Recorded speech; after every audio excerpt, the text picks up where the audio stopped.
আমার নাম মোহাম্মদ কামরুল হাসান। আচ্ছা, ওই দিনের ঘটনাটা মূলত কি হয়েছিল? এদিনের মূলত ঘটনাটা, আমি সারাদিন ভরা আমি বাড়িতে মাটি কাটছি। তো আমার ছাগল গরু ছিল বাড়িতে, আমি বিকাল বেলা গেছি, বিকাল প্রায় 4টার দিকে। আমার এখানে একটা পুষ্করণী আছে, এটার মধ্যে অনেক মাছ আছে, কলার চরে টরি আছে, এখান থেকে চরে টরি নাকি কিছুদিন আগে আবার আমি দেখছি 4-5টা চরির সমানে নিয়েছে গা। তো নেওয়া করার পরে আমি আর না আবার কিন্তু রাগের সাথে একটু গালিগালাজ করছি, কেউ আমার এটার গালিগালাজের কোনো উত্তর দেয়নি। তো ওই দিন শুক্রবারের বিকালে আমি গেছি ছাগল খাওয়াইতে, খালি মাত্র সইয়া ফেলা রাখছি, বইয়া বইয়া ছাগল খাওয়াইতে যে খাওয়াইয়া মনে করছে যে আইয়া বাইরে গোসল টোসল দেখামু। আমার কইছে যে আপনি গোসল করে যান, আমি কোনো গোসল করবো না।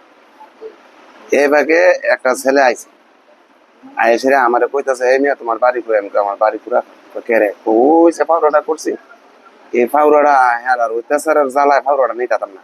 হেরা কেডা তোমাদের গ্রামে? আমার গ্রাম বললো তো হইতো না, তুমি নাম বলো, নাম বললে তাকে ধরো, ধরে সেটা তুমি বিচার দাও। তুইও তো আমার ভালো কাছে ছাগল খাওয়াস, এবার আমার ছেলে পেলে অমান্য বয়সের, তুই এটা কি ব্যবহার করস, বালা করে আর ব্যবহার করছ না, বেদ্যপের মতন ব্যবহার করছ। এই কথা করার পর তার হাতে আসছিল কাছে, কাছে এনে আমার গলার মধ্যে লাগাই দিছে। তো না, আমি তো পুরো আমার তার কাছে গ্রাম গায়ে বেড়া থেকে আমার 17 মাইনে বয়স, তুই কাজটা করতেছ কি? তোর রাও করবি, তোর ফাওটা তোর হাত রাখাইতে তোর গলায় ঝুলাই দিবি, কি গলায় ঝুলাই দিবি কহ।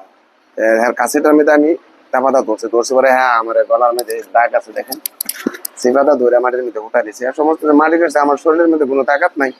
তারাদের সাথে আমাদের সংঘর্ষ হয়েছে। এখন এর মধ্যে দেখছে যে মিডিয়ার মাধ্যমে আমরা যেটা বলছি, আমি যে কথাটা বলে গেছি এটাই আমি বলছি। এখন এটার সাথে নিয়ে দাদা বাইরে জড়িত করছে, অঞ্জন বাইরে জড়িত করছে। এইটা নিয়ে আমরা খুবই দুঃখিত, খুব কষ্টজনক। আমরা যদি মরেও যেতাম না, তাহলে আমাদের কোনো কষ্ট আসছিল না। দাদারা নিয়ে যেটা লেগে একটা রাজনীতি ভাবে জড়িত করছে, এটা বিচার করে আমরা দুনিয়াতে না থাকাই ভালো আছে। এইগুলি কেডাই করলো বা কি করলো, আমরা তো এই ব্যাডে আমরা এই পর্যন্ত কেউ দেখতেও আসেন। আমার শরীর থেকে তো রক্ত আরো 2-3টা রোগ গিয়ে নেই ব্যাগের ভিতরে। আর এই সমস্ত চাপ সৃষ্টি আমার উপর করতেছে। আমরা দাদার নামে এই বদনাম করছি। পুরাল গ্রামবাসী যদি বলতে পারে যে না, হ্যাঁ ছোটবেলা থেকে আওয়ামী লীগের সাপোর্ট করছে বা অন্য দলের সাপোর্ট করছে, পুরাল গ্রামবাসী আমার গোলাবাড়ি আমার বিচার করবো যদি পারে। এরকম ধরনের যদি ডকুমেন্ট দেয়, আমার ছবি আজ পর্যন্ত কেউ বলতে পারছে দাদারে আমার ছবি দেখছে বিদায়। দাদা আমার যে উপকার করছে, আমি দাদারে নিয়ে কুমিল্লা গেছি আর ঢাকা গেছি।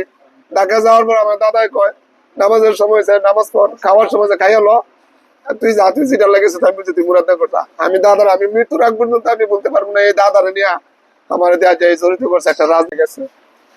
এই আর কোনো বিএনপির নিয়ে কোনো রাজনীতি নিয়ে এইগুলা কোনো কিচ্ছুই না। এগুলা রাজনীতির বা এগুলা বিএনপির দাদার পরিবার যারা এগুলা নিয়ে কটূক্তি করতেছে, আমি দৃষ্টিমূলক বলতেছি দেশক গ্রামবাসী সবার কাছে যে এটা একটা শাস্তি হোক, এটা আমি একটা শাস্তি চাই। আমি নিজেও একজন বিএনপির কর্মী, আমি নিজেও বিএনপি করি। আমি আর কথা বলতে পারতেছি না ভাই, আমার মাথার ভিতরে খুব প্রেশার করতেছে ভাই, আমার মাফ করেন ভাই। আমরা ঘাস ক্ষেত নিয়ে 2 গ্রামে ঝগড়াটা হয়েছে, এটার সাথে কোনো রাজনৈতিক দল কোনো জড়িত নাই। এটার অঞ্জন ভাইয়েরা জড়িত করা হয়েছে, কাইকুবের সাহেবকে জড়িত করা হয়েছে, হ্যাঁ কোনো এটা জড়িত সে না। আমরা সাধারণ আম পাবলিক, আমি মনে করেন গরু ফালি, আমার গরু আছে 4-5টা। আমরা এই ঘাস ক্ষেত নিয়ে ঝগড়া হয়েছে, কিন্তু এটা কিছু রাজনৈতিক মহল আছে, এটা রাজনীতিকের সাথে নিয়ে জড়িত করছে। এটা কোনো রাজনীতিক নিজের লাভের লাগি এটা রাজনীতিকের সাথে জড়িত করছে। এটার মধ্যে অঞ্জন ভাইও জড়িত নাই, দাদা ভাই কাইকুয়ের সাহেব জড়িত নাই। এটা আমরার ঘাস ক্ষেত নিয়ে ঝগড়া হয়েছে, কিছু মহল কিছু ফায়দা করার লাগে, ফায়দা উঠানোর লাগে এরা মনে করেন এটা রাজনীতিক ইস্যুতে নিতেছে। আমি এটা তীব্র নিন্দা ও প্রতিবাদ জানাই, আর সবার কাছে অনুরোধ জানাই যাতে এটা অঞ্জন ভাইয়ের আর দাদা কাইকুবের সাবরে যাতে কেউ জড়িত না করে। হেরা এইসবে কোনো জড়িত নাই। আমরা কোনো বিএমপি করি না, আমরা বিগত 15 বছর আওয়ামী লীগ করছি, ঠিক আছে, আমরা আওয়ামী লীগেরই ভোট দিছি। আর এটার সাথে কোনো আওয়ামী লীগও জড়িত নাই, বিএমপিও জড়িত নাই। আমরা তীব্র নিন্দা ও প্রতিবাদ জানাই এই ঘটনার জন্য।